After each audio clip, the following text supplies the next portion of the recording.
तथा उसके समस्त नागरिकों को सामाजिक, आर्थिक और राजनीतिक न्याय, विचार, अभिव्यक्ति, विश्वास, धर्म और उपासना की स्वतंत्रता, प्रतिष्ठा और अवसर की समता प्राप्त करने के लिए तथा उन सब में व्यक्ति की गरिमा और राष्ट्र की एकता और अखंडता सुनिश्चित करने वाली बंधुता बढ़ाने के लिए दृढ़ संकल्प होकर अपनी इस संविधान सभा में आज तारीख को 1949 को एतत् द्वारा इस संविधान को अंगीकृत, अधिनियमित और आत्मार्पित करते हैं। आज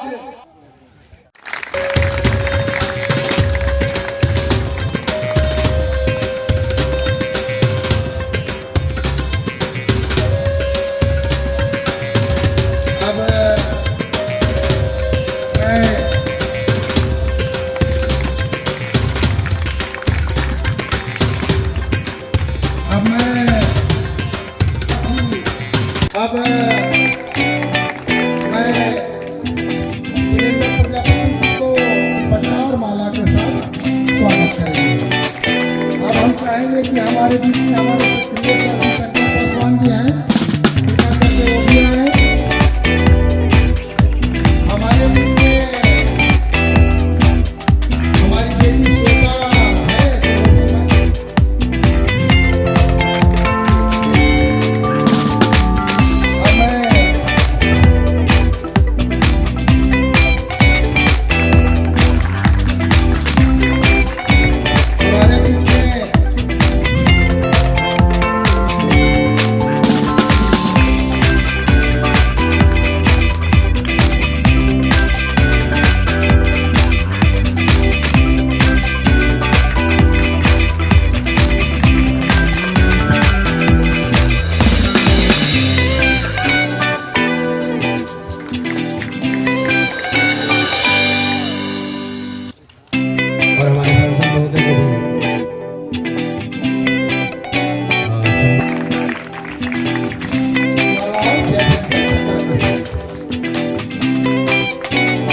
बेटी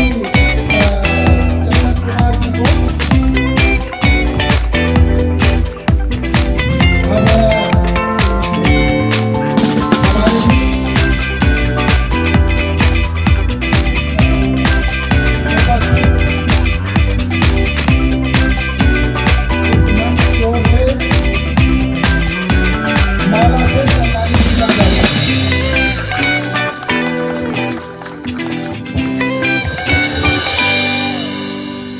है, आज साहब डॉक्टर भीमराव जी की 134वीं जयंती समारोह का मुख्य अतिथि औरंगाबाद संसदीय क्षेत्र के जनता द्वारा चुने गए सांसद सह आरजेडी के संसदीय दल का नेता माननीय अभय कुमार सिन्हा जी, आज के विशिष्ट अतिथि शिक्षक अजय कुमार बौद्ध जी, राजेश रंजन जी, पूनम कुमारी जी, हमारे साथी जिला पार्षद अनिल यादव जी, बधाई, आपका स्वागत है। जितने भी महा तस्वीरें हैं वो सभी के सभी हमारे इस देश का राष्ट्रभक्त असली यही लोग हैं और राष्ट्र की एकता अखंडता के लिए इन्होंने अपनी कुर्बानियां दी है और पूरे देश को एकता अखंडता और पराक्रमी बनाने का व्यवस्था दिया है। तथागत बुद्ध ने अपने ज्ञान के बल पर दुनिया को बदला और दुनिया का विश्व गुरु बना और भारत को विश्व के पटल पर पहला स्थान दिलाया। हमारा देश आजाद हुए 75-76 साल हो गया और उसी कड़ी में हमारा बिहार का आज 35 सालों से पिछड़ा की भी सरकार है। सर, जो परिवर्तन होना चाहिए वो नहीं हो रहा है।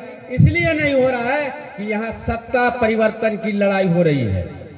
और हमारे माननीय सांसद अभय कुशवाहा जी इस मंच पर उपस्थित रखी गई है। यह एक संविधान है। संविधान पर हम लोग को अभी तक चले हैं और चलेंगे। कुछ लोग ऐसे हैं जो आप लोग जानते होंगे कि संविधान को मिटाना चाह रहे हैं, लेकिन संविधान तब मिटेगी जब हम लोग को प्राण चली जाएगी। खास करके आज जो मंच पर बैठने का मौका मिला ये संविधान की तहत मिली और महिलाएं समाज में सुरक्षित और सड़क पर सुरक्षित तब है जब यह संविधान लागू है।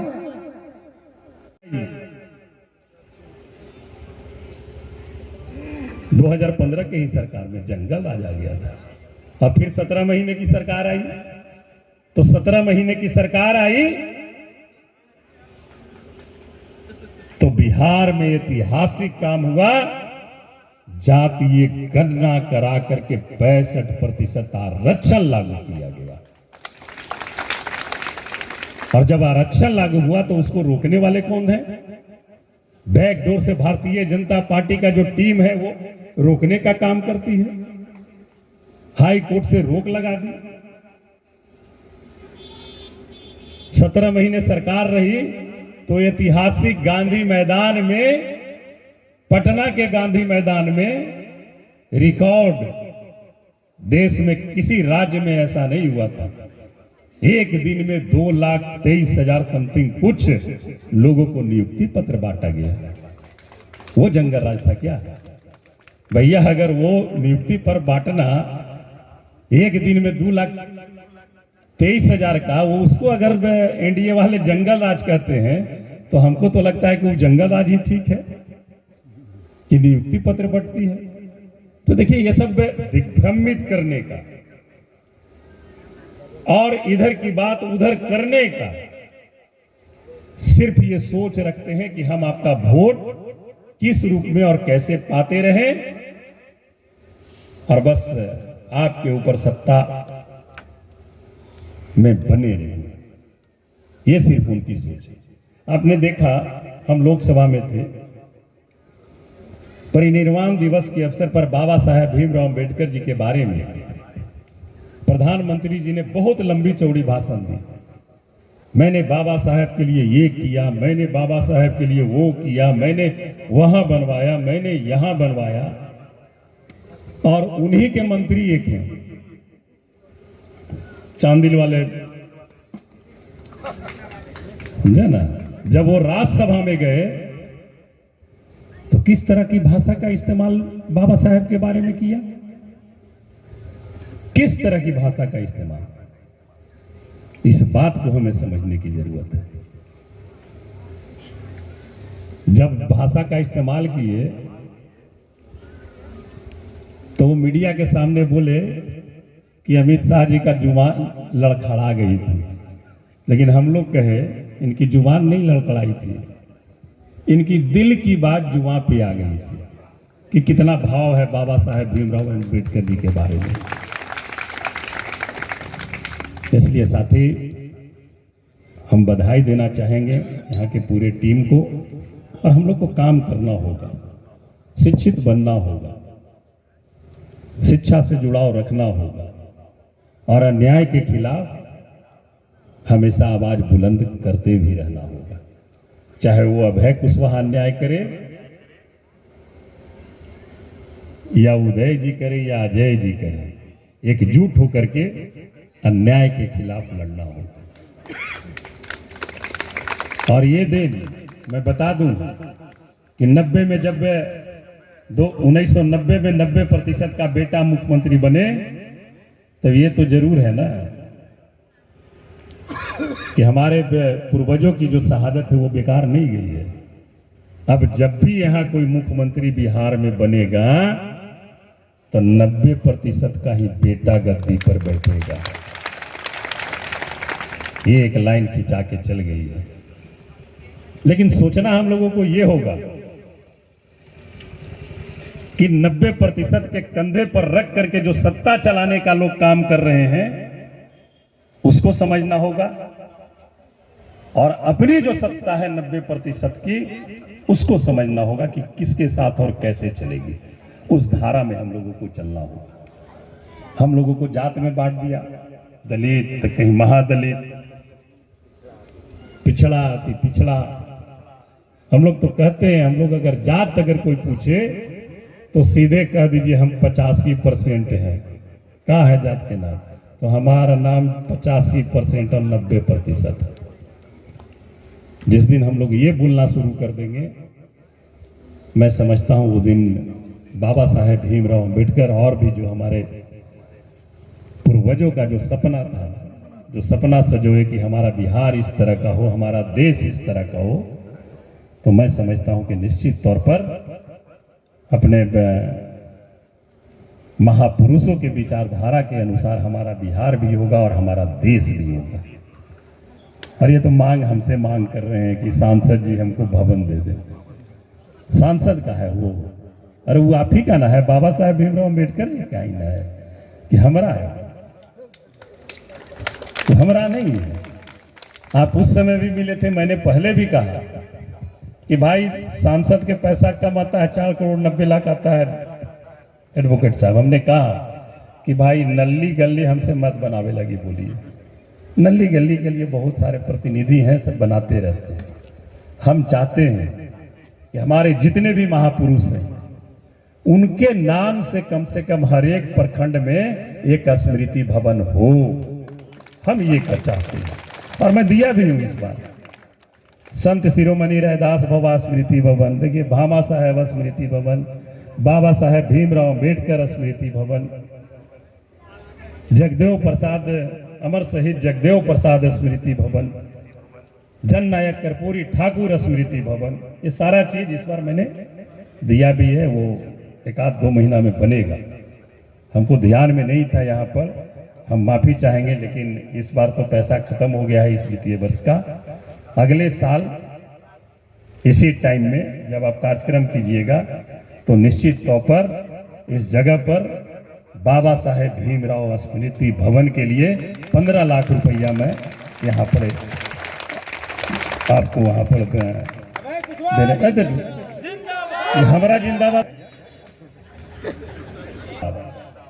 आप सब जिंदाबाद है, हम जिंदाबाद। चलिए, बहुत अच्छा लगा आप लोगों से बात कर करके। थोड़ा हम विलम्ब से भी आए, तनी लगन हलो, और लगनियों में ना जे होता तुमने अच्छा हमारा ही तिलकवा में नहीं लहा मेरी अय्या लड़े बता दो वो भी लगाई ना। तो साथ ही थोड़ा होशियार भी रहना।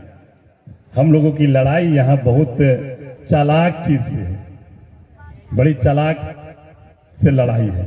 तो उसी के अनुसार हम लोगों को रहना है, अकबकाना नहीं है, धैर्य से रहना है। और जब धैर्य से आपके अपने आपके बीच की अगर कहीं पर भी रहेंगे तो किसी न किसी रूप में, ये कोई जरूरी नहीं है कोई फंड मिले, कोई लोभ मिले, तभी किसी न किसी रूप में आपके अगर अपने लोग कहीं भी हैं, चाहे उच्च सदन हो या यहाँ का सदन हो, निश्चित तौर पर किसी न किसी रूप में आपको मजबूती मिलते रहे। इसलिए अपने लोगों को जगह पर बैठा करके रखना है और आने वाला समय में जब भी जरूरत पड़ेगी हम आपके साथ, जिस तरह का आपने हमें जानदार शानदार समर्थन दे करके बनाने का काम किया है, हम आपका तहे दिल से 5 साल तक के लिए आपने हमें चुना है।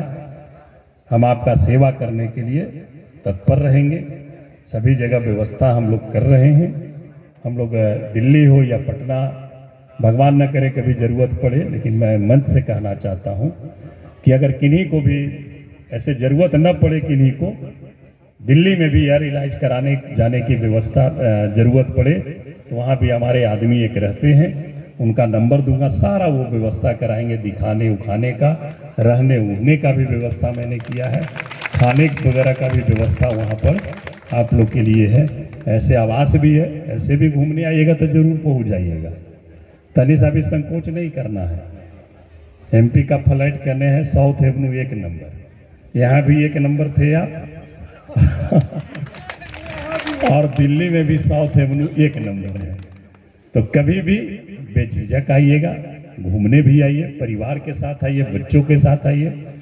एक मौका हमें भी लगेगा कि चलिए जिस चीज़ के लिए हमको चुने हैं, अब सब लोग तो जाएंगे नहीं, जो भी जाएंगे उनका कम से कम बढ़िया से स्वागत। घूमिए फिरिए, 2 दिन 4 दिन रहिए, और फिर होने से टिकट ना कंफर्म होगा तक कंफर्म करा करके फिर अच्छा लगा। चलिए, बाबा साहब भीमराव अम्बेडकर जी को मैं नमन करता हूँ। भगवान बुद्ध के चरणों में मैं श्रद्धा सुमन अर्पित करता हूँ, और मैं अपने महापुरुष के लिए लड़ाई वहाँ लड़ रहा हूँ। मैंने कहा कि आपने दक्षिण बिहार मोतिहारी में महात्मा गांधी केंद्रीय विश्वविद्यालय नामाकरण किया। एक यहाँ नाम है दक्षिण बिहार केंद्रीय विश्वविद्यालय, ये कोई नाम है जी? एक गया ज्ञान और मोक्ष की भूमि है। मैंने कहा बुद्ध की धरती है गया, और बुद्ध के सबसे बड़े प्रचारक सम्राट अशोक थे। तो मैंने लिखा भी है, कहा भी है कि यहाँ जो दक्षिण बिहार केंद्रीय विश्वविद्यालय है उसका नामकरण सम्राट अशोक केंद्रीय विश्वविद्यालय किया जाए। ये डिमांड में अभी लड़ाई रहेगी। जगदेव बाबू को भारत रत्न दिया जाए, ये लड़ाई लड़ूंगा मैं, तो भेजा। हमने कहा कि महागठबंधन की ही सरकार थी, याद कीजिएगा एडवोकेट साहब, आप लोग थोड़ा पढ़ते लिखते हैं इसलिए मैं आपको कोड कर रहा हूं। सम्राट अशोक जी की छुट्टी का घोषणा महागठबंधन की ही सरकार में हुई थी। राजकीय छुट्टी का घोषणा 1516 में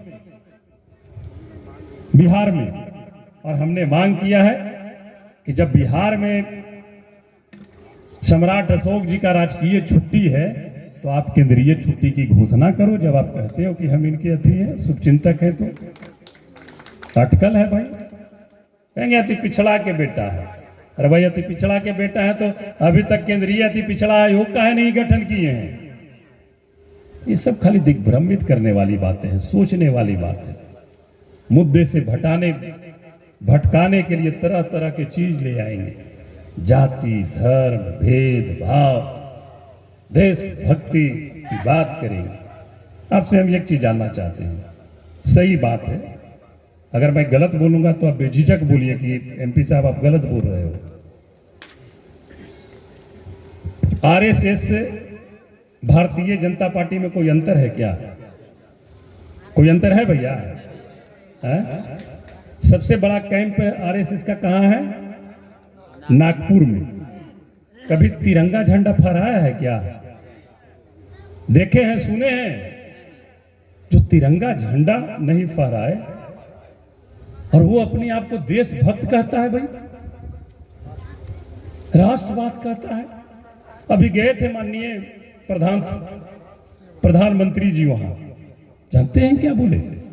देख लीजिए, वहां पर भी उनकी राजनीति। बाबा साहब को कह रहे हैं कि बाबा साहेब ने दलितों का बहुत अच्छा उत्थान किया है, दलितों के लिए बहुत काम किए हैं। सोच लीजिए, बाबा साहेब को भी सिर्फ दलितों में समेट के रखना चाहते हैं, ये उनकी मानसिकता है। बाबा साहेब सिर्फ दलितों के लिए काम किए हैं। बाबा साहेब देश हित की काम किए हैं, पूरे देश की आवाम के लिए काम किया। राजा हो या रंग के, सबके मत का एक समान अधिकार, एक समान। अंबानी भी अगर वोट दे रहा है तो उसका भी वही वैल्यू है, और हमारे सामने बैठे हम सब लोग अगर वोट दे रहे हैं तो उसका भी वैल्यू बराबर है। तो ये चीज हमें बाबा साहेब से मिला। चलिए, बात करते करते बड़ी अच्छा लग रहा है, इसलिए बात कर रहे हैं, आप लोग को हम बोर कर रहे हैं। हमारे बीच आई हुई हैं त्यागी जी, और त्यागी जी का मैंने एक दो बार सुना है। बहुत अच्छे वक्ता हैं, बहुत अच्छी बातों को ये बताएंगी। हम चाहेंगे उनकी बातों को सुन करके आने वाले समय में आप लाभ उठाएं।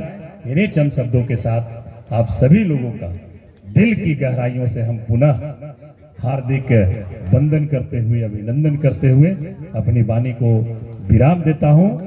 जय हिंद, जय बुद्ध, जय बाबा साहेब भीमराव अंबेडकर, जय जय जय जय जय भीम। बहुत बहुत धन्यवाद।